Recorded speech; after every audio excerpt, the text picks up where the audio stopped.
We're talking after action review with the Yeti himself from Sentinel Concepts.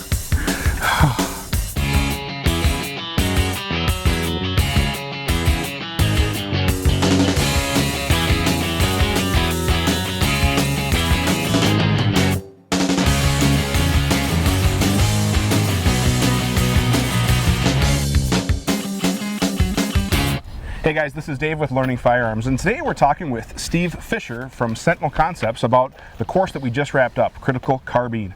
It was a 3-day course in the Brainerd area. So Steve, thank you very much. It's a pleasure having you here, man. It's awesome 3 days of training, and thanks for having the time to sit with us on the video for the after action review. They're sword fighting again. It's nothing new. I'm used to those two and those shenanigans. That's all right. They follow me everywhere. They're like little puppeteers. Are they your groupies? They are my groupies. Yeah, all right. Well, shenanigans aside, as you guys can see, we just got done with class. We're doing some range cleanup, but we like to have fun. We have a pretty good crew. I told them no shenanigans, but this is what I get. You get shenanigans. We get shenanigans. Absolutely. So we're going to talk about training today, the class. It was a 3-day class. And before we get into that, because people always ask about like weather, gear, stuff like that, which I'm not as big on, but we did have some rain, which I think the only reason I want to touch on rain is because it kind of shows people where their gear might have limitations, or a lot of people don't shoot their red dots or optics through the rain, and I really didn't see any issues because we had quality stuff. No, you know, quality equipment always makes learning easier, especially in a training environment. If you're fighting your gear, you've got subpar equipment, it makes life exponentially harder. But that being said, if that's what you have, that's what you can afford, and that's what you use, bring it. We'll understand it. We'll work through it as best we can. And we'll shake out deficiencies in the kit, and hey, we'll work through it. So it's not a big deal. Yeah, a lot of aim points. We had a couple ACOGs, a couple of Trijicon magnified optics. MROs. We had AccuPoints and AccuPowers, 1-4 and 1-6s in class. And they worked great. Yeah, everything's phenomenal. One thing that we noticed, especially with the equipment on end, is everybody always talks about how much slower magnified optics are. Fastest, most accurate shooters today through the drills over the past couple of days, we're all running 1-4, 1-6 optics. Proof's in the pudding. It's the end user. Yeah, and I ran a 1-4 and an MRO. I ran the MRO mainly on day 2 just because it was raining and I wanted to, I'm still doing an evaluation of it, but I wanted to see how it would hold up and everything, and I had 0 issues with it, but I'm really in love with the Trijicon 1-4. Yeah, the 1-4 is, I use a lot of their products. Obviously I consult for Trijicon, I'm on their staff. It is some of the best glass right now that I'm using is strictly their 1-4. I run the 1-4, the 1-6, and VCOGs, all of them.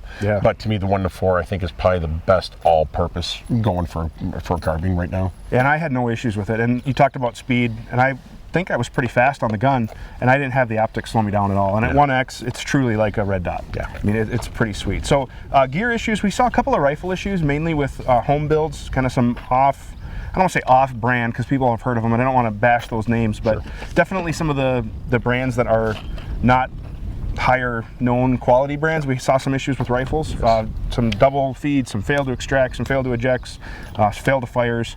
So we did see some rifle issues, and that's just kind of how the game goes. And we saw some mag issues, but most of the mag issues that I saw was from the dirt and the crud. I don't know if you saw anything else. Dirt and crud, you know, we were in a soft, wet, loose sand, so that was, you know, it wasn't so much the mag issue per se, but the material that was in it. Based upon that, we also saw some early generation mags that one student had in class with his high-end, super high-speed Ninja-fied rifle. That was awesome. That won't be named. I won't say salient. Great rifle, you know, as far as boutique guns go that are cute.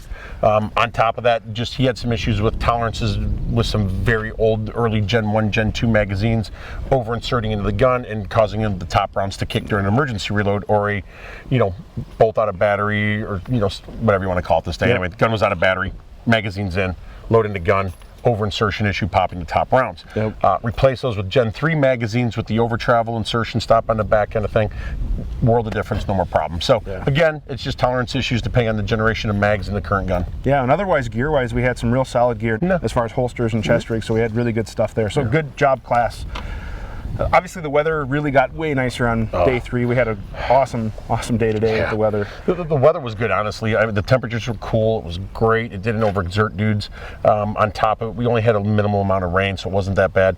Obviously I use waterproof targets, so rain I don't care too anything about. It's, for me, it's, you know, we're still able to train in it. The targets aren't melting. We're able to still get reps through the weather conditions. So we had really good stuff. So for all of you guys that are interested in that, now we'll get that out of the way. Let's talk about the meat and the potatoes in the course. And I took a bunch of notes, and obviously you know your course well. But day 1 was kind of, I don't want to say a looping day, but you know, we started out with some zero assessment. We started out with the fundamentals. We talked about scanning, assessing, the pros, cons of that. And then we got into some marksmanship drills just to kind of help guys reinforce and dust the cobwebs off. Absolutely. And I like that because it, even though it was kind of a slower day, it sets a tone. Exactly, and it gets those fundamentals back in check. Everything we do with this gun revolves around fundamentals. If you don't have a baseline, a good grasp of the fundamentals, you've got nothing. Truthfully, we've said it before, other guys have said it, well, I'm going to go take an advanced class, I want to take this, dude, fundamentals. That's all you get. Even there is no such thing as an advanced class. Well, every advanced class I've gone to, it's all about like sights and trigger press. It's all about sights and trigger press, and what it comes down to is the exercises, the context of the exercises, the drills. There may be more movement drills, there may be more whatever the gamut of drills that are out there that people choose to use in their programs. For me, every drill, every exercise that I do, be it an essential carbine or a critical carbine class, that they all base around the fundamentals, and they keep having building blocks going on top of those, so it's a constant evolution of learning and education. Yeah, well, it worked out really well because it really set the tone for getting those fundamentals, getting that accuracy, getting the basics down, even though a lot of the students already had that.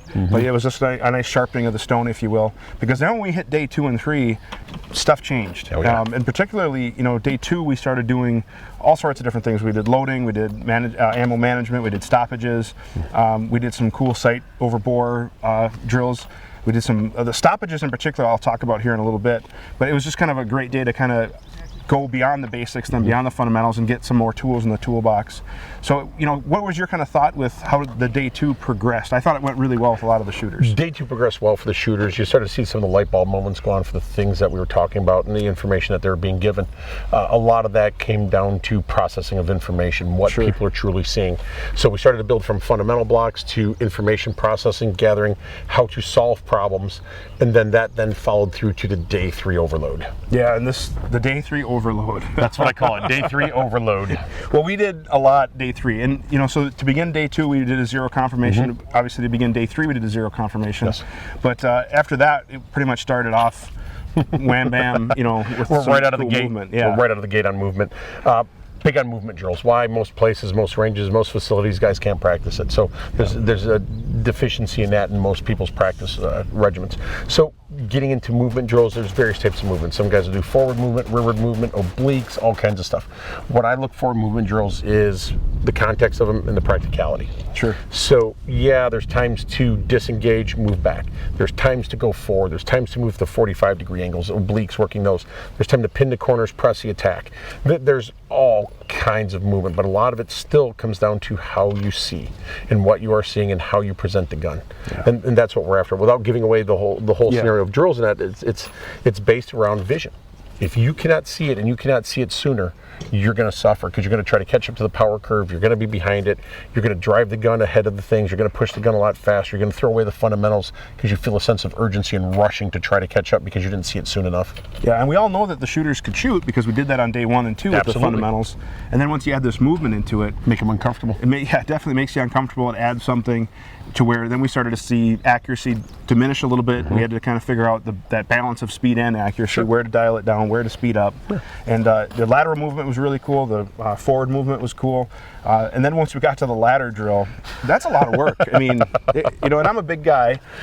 I'm happy to say I wasn't the last shooter in the ladder drill, but you were huffing it. I mean, and you start at 50 and you're going all the way to 0 and back and back and back and back and back. So I mean, it's not just a down and back drill. No, it's not. But it gets that heart rate going, and it definitely forces you to take all those fundamentals that we talked about and really suck them in and make your hit, even though you're sucking wind. Yeah, absolutely. And speaking of sucking wind, last man standing. Oh man, I'm not even going to go into it. I'm not even going to give it away, but we'll talk about this. And we'll show a little bit of footage. But we're not going to give away the drill because this class, the class, you can't take it and compress it into a 15-minute video. It just doesn't work. You have to experience it. It is. And the thing with Last Man Standing is it's a kind of final compilation of everything that we worked on throughout the 3 days. It involves movement, it involves manipulations of the gun, it involves the fundamentals of accuracy, weapons handling, safety, loading, gut check. Like the longest iteration I have had of Last Man Standing went 31 minutes. Today it went 13 for the final 2 shooters, which was yourself and your cohort. Oh! 13 minutes. Fuck. Woo! Unbelievable, you guys. Unreal. Yeah. So I was happy to see it was the hosts. It was. You guys did an We awesome represented job. well. You guys pressed through. It is a windsucker. Those final moments are it, and that's kind of that gut check drill. Yeah. And what it does for me as well, it reminds me that I need to work on my own cardio, my own energy, my own health, and push myself again a little bit more and a little bit further. I won't ask the students to do anything I haven't done or I haven't tested or I haven't put to the test first in drills and exercises before I present it to them. So I need to come out. I need to do it as my working experience. Put it on the timers, put it on the clock, do the exercises, do the drills, and realize, okay, this is going to be a backbreaker. This is going to hurt. This is going to make them suck wind. Yep. But that's still important because, like I said in the class, I can stress people, I can yell, I can bark, I do all these things. I don't need to. This is adult learning time. This is time for you guys to spend money wisely, learn things, be presented with stuff so you don't shut down and absorb it and use it.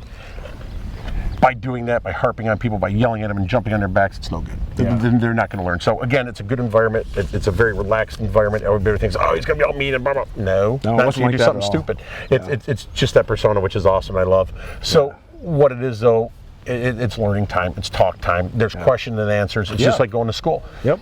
It's an absolute must, and guys need that. Well, and what I really liked, speaking, one real quick point, in case you're wondering, Mike actually won the last man standing. Yes, Mike won that. He caught up to me. I was just getting winded, and I had a couple of misses, and I saw him coming, and I got tagged out. And Emotional control. Yeah, I was disappointed, but I was also physically getting, I was pushed. And it was cool because once you're getting pushed physically, you start to see the reticle wobble. I mean, it was a great reinforcement. But what you were saying about the educational style, I really did admire that because at the end of every segment, every skill, you did a rewind, with students. And you walked around, looked around the range to kind of get their feedback, and we had a nice class discussion about that previous segment.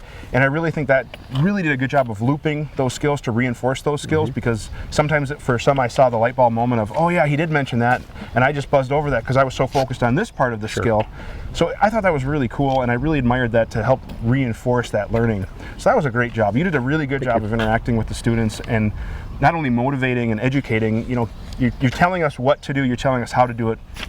You also gave us some background on the why to do it, but you did a really good job of engaging everybody to get that learning switch on. The thing with the hows and the whys, it's important, but as you notice, I left a lot of vagueness. Yeah. I let guys think for themselves. They look at the equation, they have to solve the problem. Yeah. I can only give so much. Yes, I could stand there and give you all the answers and all the information to it, but it's not going to get you to learn. Yeah. You're just going to sit here, you're going to take it in, you're going to be, okay, that's great, fine, there's the answer, now I'm going to do it.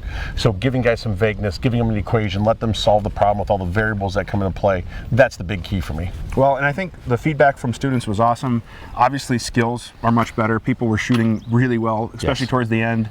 Day 2 especially. Yeah, and we had a lot of students even saying at day 2, man, I'm glad I'm coming back tomorrow to shoot some more. So the 3-day format, while some may say, man, 3 days off work, but the reality is you're scratching the surface on day 1, you're starting to get the hang of it on day 2, and then day 3 you can actually put it to work. Yes. So I thought it was a really good format.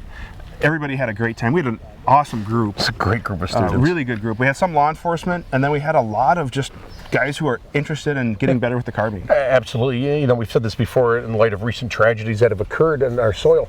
It's not going to change anytime soon, and the better prepared we are as a whole, as citizens and law enforcement, to be our own first responders and the people that will be there with guns, good guys with guns especially, to be able to solve those problems, the more lives that will be saved. Amen. The generalized media and the rhetoric of this is bad, they're wrong.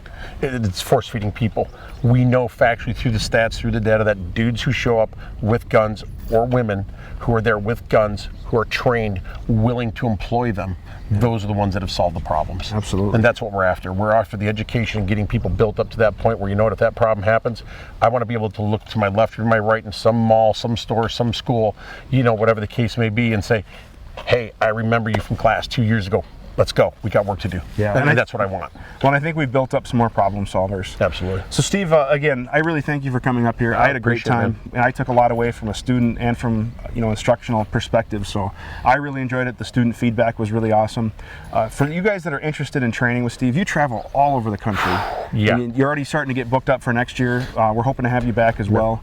So to get a hold of Steve, to learn more about his classes, sentinelconcepts.com. Correct. You can find me on the usual things, Instagram, Facebook, all the usual stuff that's out there under Sentinel Concepts.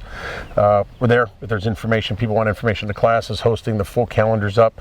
2017 will be coming up here in the next month, so we should be ready to go. Awesome. Again, that's sentinelconcepts.com. You can also find them on social media. We'll throw some links in the description below. If you guys are interested in learning more about us, you can check us out on the web, Facebook, all that happy stuff. And again, we'll throw all that info in. Steve, thanks again for coming, man. Thank you, brother. It's a great time. Awesome Appreciate time. Thank you guys for watching. I hope you enjoyed this video. If you find this helpful or you liked it, please like, share, and subscribe. And for those of you guys that are interested in learning more about guns and tactics in general, make sure you check out gunsandtactics.com. It's an online magazine that we're excited to be a part of, making videos, and there's really good articles, photos, stuff like that too. Thank you guys so much for watching. Whenever you shoot, make sure you shoot safe. Have a great day.